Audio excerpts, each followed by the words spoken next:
Welcome to Zippers 101. Zippers are one of those topics that scares a lot of people who start sewing because there's a lot of little things that go into doing a zipper, and to do it correctly takes quite a bit of skill and practice. So don't worry if your first zipper that you ever put in looks terrible. Most people make terrible zippers the first time around. If you make a great one, wow, kudos to you. Anyway, let's get right into it. So here I've got a bunch of zippers, and I'm just going to quickly talk you through the basic classes of zippers that you get.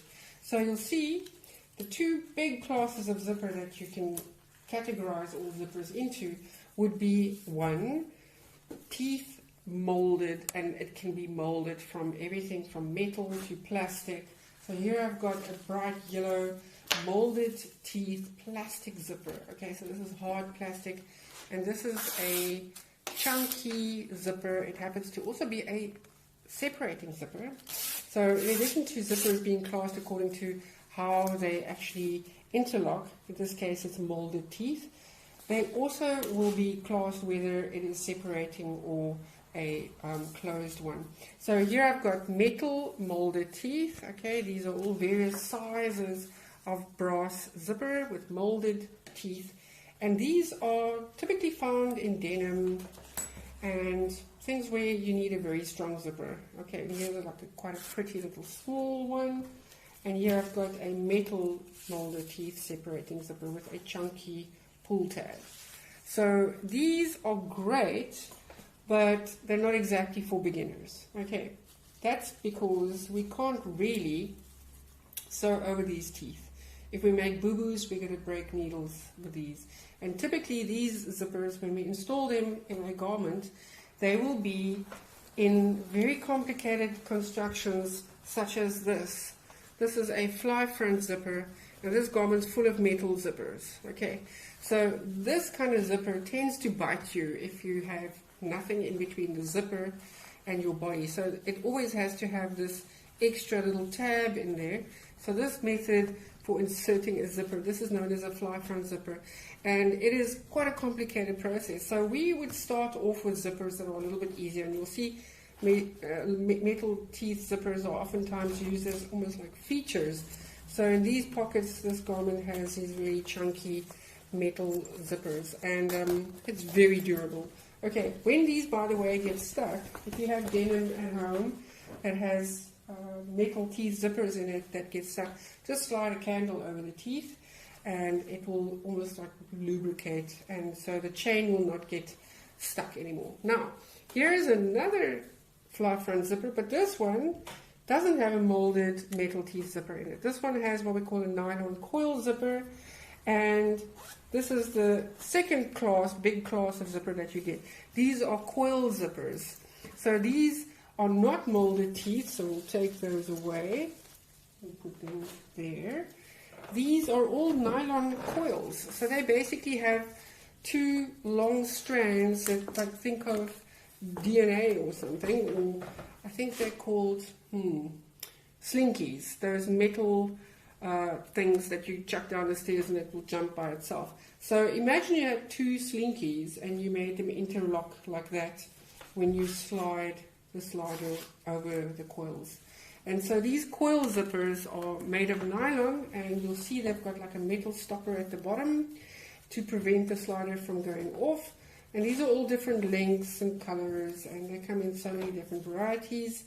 And you'll see all of them have a little staple at the bottom, and then they have tiny staples at the top usually to prevent the slider from going off. Now, while we're talking about zippers, if you look at the zipper, the basic names that you want to get in your head is the zipper's tape, which is this part, right, and the coils, and top and bottom stoppers. So that would mean top stoppers are here and bottom stoppers are there. Okay, and then this is known as the slider, and this little thing here is known as a pull tab. And so you get zippers where you can kind of almost create your own funky zippers, because you can tell the companies to create different effects and put funky little things to pull the zipper open and close by. There's a lot of interesting zippers out there. So now the other part of nylon coil zippers, which is a completely separate class of zipper, is called invisible zipper. So you'll see immediately if I look at this, you'll see the zipper tape is very diaphanous, see-through, and there's no metal stopper at the bottom, and there's also no metal stopper at the top. And it looks the same as a normal zipper's outside on the inside. Okay, so this is the wrong side of the coil of the invisible zipper, and it looks the same as the right side of the normal zipper. And that's how you know that you're dealing with an invisible zipper, and we'll do that in a completely separate video because that is quite a tricky thing to do as well. Once you know how to do it though, you would not want to look back at all. They make fantastic zippers.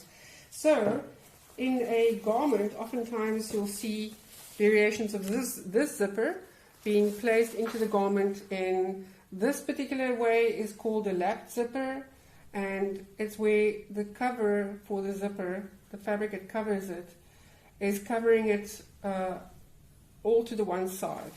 Okay, so this lapped zipper is very different from the centered zipper, which is the first zipper we'll learn, which is this one, where you've got two little folds and they cover the zipper exactly in the middle. So we'll first learn how to do this one, but I wanted to show you. This is a lapped zipper, and then here we have got an invisible zipper in a beautiful satin little cocktail dress. And you'll see here, the zipper is concealed. You don't see the zipper except for the little pull tab because the zipper is concealed in the seam. So there's our seam right in there. And then when you close the zipper will look like another part of the seam. So that is why invisible zippers are great to know how to do. But we'll do that another time. So that is all the kind of zippers that you get. Now, in order to put these in to the garment, you actually need some special gadgets. So I'm going to sew on my trusty Bernina. I love this machine, and it has a very small little zipper foot. So you'll see on the zipper foot where your machine's needle is going to be right next to nothing. So on the one side you've got the zipper foot, and on the other side there's nothing. So on the right of this pin that I'm holding is my zipper foot, and on the left there's nothing, which allows me to go very close to the zipper's coils if I need to. In other words, like that. So I could now sew down the zipper tape and I don't have to worry about the coil being in my way. You cannot do that with a normal presser foot. You would have a very unstable surface to sew on. Plus your machine might not like you so much. So that is your typical Bernina zipper foot, and you'll see there's two positions for the needle to go, left or right of your presser foot. And when you're sewing, you must always look out for this to be the case. If this is your sewing machine's needle, your zipper foot will be on opposite sides to the coil. So you'll have coil on the left side and needle, and then zipper foot on the right. If I was sewing there, it would be the opposite. I would have zipper foot, needle of machine, and then coils. You'll never have it any other way. So you're not supposed to have needle and zipper foot there and then coils. So your needle has to be in between the zipper foot and the zipper coils. Okay, that is a great way to remember how to sew and which side of the presser foot must your needle be. Okay, now your machine might differ from mine.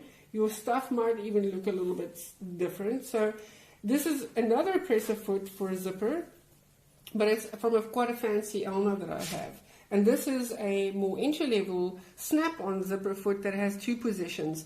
And on this machine and on this machine, the needle position would change. Your zipper foot would stay in one place, but your needle would change. And on this one, we'd actually have to clip on and off the presser foot based on where the needle is. So your needle would stay in one place and your zipper foot would clip on and off in relation to the foot. Now this is quite an old machine of mine's zipper foot, and this is a great one because in those days they really thought about everything. This machine allows you to move the presser foot around so that you can get the best of both worlds. You can use this foot as a zipper foot because there's a position for your needle there. You can have your needle in the middle like a normal sewing foot, or you can move it over and have the needle there. And your needle would stay stationary, but your zipper foot would slide like this. And this is for one of my vintage Genomes. So that's everything you need to know about the equipment, the actual goodies, and what it's called. The next video I'll actually do a zipper installation of the centered zipper for you.